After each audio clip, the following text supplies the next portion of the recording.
Hello viewers, welcome to our channel. నేను చరణ్ పరిమి. ఆంధ్రలో చంద్రబాబు మాట తప్పుతున్నారా? ఇప్పటిదాకా చంద్రబాబు ప్రభుత్వం అమరావతి విషయంలో కావచ్చు, అభివృద్ధి విషయంలో కావచ్చు, అనేక కార్యక్రమాలు సదస్సులు నిర్వహిస్తూ, అలాగే ఢిల్లీకి వెళ్ళి కొన్ని ప్రాజెక్టులు ఓకే చేసుకుంటూ, అట్లాగే స్పెషల్ ప్యాకేజీలని, అట్లాగే పోలవరం అని, అదని ఇదని ప్రతి దాని మీద శ్రద్ధ చూపిస్తూ కనిపించారు. అలాగే ఔటర్ రింగ్ రోడ్లు కావచ్చు అమరావతికి సంబంధించి, అలాగే నేషనల్ హైవేస్ కావచ్చు, అన్ని ప్రాజెక్టులు తెచ్చుకునే ప్రోగ్రాంలో ఉన్నారు. సో ప్రజల నుంచి కూడా హర్షం వ్యక్తమైంది. ఇంతవరకు బాగానే ఉంది. కానీ ఇప్పుడు చంద్రబాబు గతంలో ఎలాగైతే ఇచ్చిన మాట తప్పడం ఆయనకు అలవాటు, ఇప్పుడు కూడా అలాగే తప్పుతున్నట్టు కనిపిస్తుంది. ఆల్రెడీ ఈ తల్లికి వందనం అనే పథకంలో మాట తప్పినట్టుగా కొంతవరకు ప్రూవ్ అయినట్టే. సో మళ్ళీ చాడుతున్నారు, తర్జన భర్జనలు జరుగుతూ ఉన్నాయి తల్లికి వందనం అనే పథకం విషయంలో. అలాగే ఇప్పుడు మళ్ళీ జీపీఎస్, ప్రభుత్వ ఉద్యోగులకు సంబంధించిన జీపీఎస్ విషయంలో కూడా ఇట్లాగే ఆయన వేరేగా ఆలోచిస్తున్నట్టుగా ఈరోజు మనకు కన్ఫర్మ్ అయిపోయింది. ఆ జీపీఎస్నే కన్ఫర్మ్ చేసేశారు. ఏదైతే వద్దని చెప్పేసి ప్రభుత్వ ఉద్యోగులు పోరాడుతూ వచ్చారో, దేని మీద అయితే నిరసన తెలియజేస్తూ వచ్చారో, ఇప్పుడు దాన్నే మళ్ళీ చంద్రబాబు గవర్నమెంట్ కూడా ఓకే చేయడం జరిగింది. సో ప్రజలకి అలాగే గవర్నమెంట్ ఉద్యోగులకి పెద్ద టోపీ పెట్టినట్టయింది.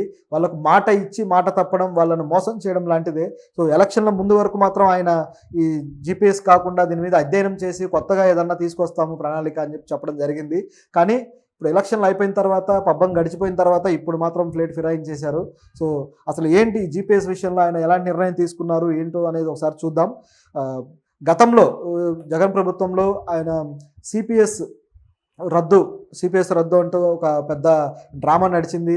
సరే సిపిఎస్ కాకుండా జీపీఎస్ కొత్త విధానం తీసుకొస్తానని చెప్పేసి ఆయన చెప్పడం జరిగింది. తర్వాత ఆ విధంగానే జీపీఎస్ అంటూ ఒక విధానం తీసుకొచ్చారు. అయితే ఆ విధానం గ్యారంటీ పెన్షన్ విధానం అంటూ తీసుకురావడం జరిగింది. అయితే దాంట్లో ఈ పెన్షన్లో ఒక 50% వాళ్ళు రిటైర్ అయిన తర్వాత 50% వచ్చేలాగా ఆయన ఏదో ప్రణాళిక రచించారు. అయితే దాంట్లో ఉన్న సమస్యలు, అవకతవకల విషయంలో ఈ ప్రభుత్వ ఉద్యోగులందరూ కూడా నిరసన తెలియజేస్తూ చాలా ప్రభుత్వాన్ని వ్యతిరేకించడం జరిగింది. ఆ నిరసన కూడా చాలా విజయవాడలో బహిరంగ సభలో వాళ్ళు నిరసన తెలియజేస్తూ, అలాగే టీచర్స్ కావచ్చు, మిగతా ఉద్యోగులు కావచ్చు, అందరూ కూడా చాలా తీవ్రంగా వ్యతిరేకించారు ఈ విషయాన్ని. సో గత ప్రభుత్వానికి ఇది చాలా పెద్ద నెగిటివ్ మార్కింగ్గా పడింది. ఆ ఉద్యోగులు తర్వాత నిజానికైతే గత ప్రభుత్వం వాళ్ళు ఓడిపోవడానికి కూడా ఈ ఓట్లు ఎంతో హెల్ప్ చేశాయని చెప్పక తప్పదు. ఎందుకంటే ఎప్పుడు కూడా ప్రభుత్వ ఉద్యోగులు బ్యాలెట్ బాక్స్లో కావచ్చు, లేదా డైరెక్ట్గా అయినా సరే ప్రభుత్వ ఉద్యోగుల ఓటింగ్ ఎప్పుడూ కూడా కేవలం ఈ బ్యాలెట్ ఓటింగ్ చూసుకుంటే 1,50,000 ఓట్ల దాకే ఉండేది. కానీ ఈసారి మాత్రం ఆ బ్యాలెట్ ఓటింగ్ అనేది, పోస్టల్ ఓటింగ్ అనేది దాదాపు 4.5 లక్షలకి వెళ్ళిందనమాట. సో ఈ 4.5 లక్షల మంది ఓటింగ్ చేశారు అంటే ఈ ప్రభుత్వాన్ని వ్యతిరేకించడానికి అనేది స్పష్టంగా ఆ రోజుల్లో వచ్చిన వార్తలు, అది తర్వాత ఇప్పుడు ఏవైతే ఇప్పుడు వచ్చిన సీట్లను బట్టి ఆ ప్రభుత్వం, వైసీపీ ప్రభుత్వం ఓడిపోవటాన్ని బట్టి అది ప్రూవ్ అయిపోయింది. సో ఉద్యోగులు ఇంత సపోర్ట్ చేసి చంద్రబాబుని గెలిపించుకోవాలి అని ఇంటర్నల్ క్యాంపెయినింగ్ కూడా చేశారు. ఆ టీచర్ల ఉద్యోగ సంఘాలు కావచ్చు, టీచర్ల సంఘాలు కావచ్చు, ఇట్లా సిపిఎస్ ఉద్యోగుల సంఘాలు కావచ్చు, వీళ్ళందరూ కూడా క్యాంపెయినింగ్ చేశారు. క్యాంపెయినింగ్ చేసి వీళ్ళు గెలిపించుకున్న పార్టీ అనమాట ఇది, గెలిపించుకుని నిలబెట్టిన ప్రభుత్వం. సో ఇలాంటి ప్రభుత్వం కోసం వాళ్ళు ఎంతో పని చేస్తే కూడా వాళ్ళకి ఇట్లాంటి అన్యాయం జరగడం, ఇలా జరగడం ఆశ్చర్యకరంగా ఉంది. తెలిసిందే కదా, చంద్రబాబు ముందు చెప్పేది ఒకటి, తర్వాత చేసేది ఒకటి. గతంలో కూడా అలాగే చేసుకుంటూ వచ్చారు, ఇప్పుడు కూడా అలాగే చేస్తూ వచ్చారనమాట. ఈ తల్లికి వందనం అనే పథకంలో కూడా అలాగే చేశారు. ఆయన తల్లికి వందనం పథకం చూసుకుంటే ప్రతి విద్యార్థికి ఇస్తానని ముందు మేనిఫెస్టోలో మెన్షన్ చేయడము, ఆయన మాట ఇవ్వడం జరిగింది ప్రతి విద్యార్థికి 15,000 అంటూ. కానీ ఆ తర్వాత మాత్రం మళ్ళీ ఒక తల్లికి 15,000 అంటూ చెప్పడం జరిగింది. అంటే ఒక తల్లికి 2 పిల్లలు 3 పిల్లలు ఉంటే చదువుకునే విద్యార్థులు, వాళ్ళకు అందరికీ రాదన్నమాట. సో అంటే ఒకడే చదువుకోవాలి, మిగతా వాళ్ళందరూ గాలికి తిరగాల. సో ఏంటి ఈ పథకం అసలు? ఇప్పుడు చదువు కోసం తెచ్చిన పథకం చదువుకు ఉపయోగపడేలా ఉండాలి. కానీ అసలు నిజానికి డైరెక్ట్గా డబ్బులు ఇవ్వడం అనేది ఒక పనికిమాలిన పథకం. ఎందుకంటే విద్యా సంస్థలకి స్కాలర్షిప్ రూపంలో ఇవ్వడమా, లేదా విద్యార్థులకి ఏదన్నా వాళ్ళకి వస్తువుల రూపంలో లేదా ఇన్ఫ్రాస్ట్రక్చర్ రూపంలో ఇట్లా ఇవ్వడం అయితే వాళ్ళు ఉపయోగించుకుంటారు, దానివల్ల లాభం పొందుతారు. కానీ ఒక విద్యార్థికి నేను డబ్బులు ఇస్తారంటే మిగతా విద్యార్థులంతా ఏమైపోవాలి? ఇది విద్యార్థుల చదువుని దెబ్బతీయడం, వాళ్ళ నిరుద్యోగితను పెంచడము, అట్లాగే వాళ్ళ అవకాశాలని దెబ్బతీయడం. సో ఇలాంటి ఈ పథకాలు నిజానికి దీన్ని ఈ తల్లికి అమ్మకు వందనం అనేది, లేదా తల్లి ఒడి అమ్మ ఒడి అనే పథకాన్ని గతంలోనే ప్రభుత్వాలు విమర్శించు వచ్చారు, ప్రతిపక్షాలు కావచ్చు, ప్రజలు కావచ్చు, అంతా కూడా. ఎందుకంటే ఆ పథకం తీరుతెన్నులు సరిగ్గా లేవని. ఇప్పుడు వీళ్ళు తెచ్చింది కూడా అదే పథకానికి పేరు మార్చేసి 10 రూపాయలు డబ్బులు పెంచేసి తీసుకొచ్చారు. సో ఇది పనికిమాలిన విధానమే అయింది. అయితే ఈ విధానం కాకుండా వేరే విధానం మార్చుకుంటే బాగుంటుంది. అసలు ప్రజల్ని ఇలా ఎడ్యుకేషన్ విషయంలో ప్రజల్ని డబ్బులు అలవాటు చేయడం లాంటిది కాకుండా వేరేగా కేవలం ఎడ్యుకేషన్ ఫ్రీగా ఇవ్వడం, ఎంత హైయర్ ఎడ్యుకేషన్ అయినా సరే ఫ్రీగా ఇచ్చే పథకం తీసుకొస్తే విద్య అనేది అందరికీ అందుబాటులోకి వస్తుంది. కానీ ఆ పని చేయకుండా ఇట్లాంటి ఈ చర్యలు తీసుకోవడం, ఇలాంటి పథకాలు పెట్టడం అనేది ఫూలిష్‌నెస్ తప్ప మరొకటి కాదు. అభివృద్ధి చెందిన దేశాల్లో అయితే ఇట్లాంటి పథకాలు లేవు. విద్య అనేది ఫ్రీగా ఇవ్వడం జరుగుతూ ఉంది. కానీ మన దగ్గర మాత్రం ఈ విధంగా ఏడిచిందనమాట. ఇదొకలాగా ఉంటే ఇప్పుడు జీపీఎస్ సంబంధించి కూడా అట్లాగే కనిపిస్తూ ఉంది. వాళ్ళకి ఇచ్చిన మాటను తప్పి ఇలా చేయడం అనేది సరైంది కాదు. ఇప్పుడు ఉద్యోగ సంఘాలు మళ్ళీ ఒక నిరసన తెలియజేయడానికి రెడీ అవుతున్న పరిస్థితి. అయితే దీని మీద ఇప్పుడు ఈ వచ్చిన వార్తని కవర్ చేయడం కోసం మళ్ళీ వాళ్ళ పత్రికలు పనిచేయడం మొదలుపెట్టాయి.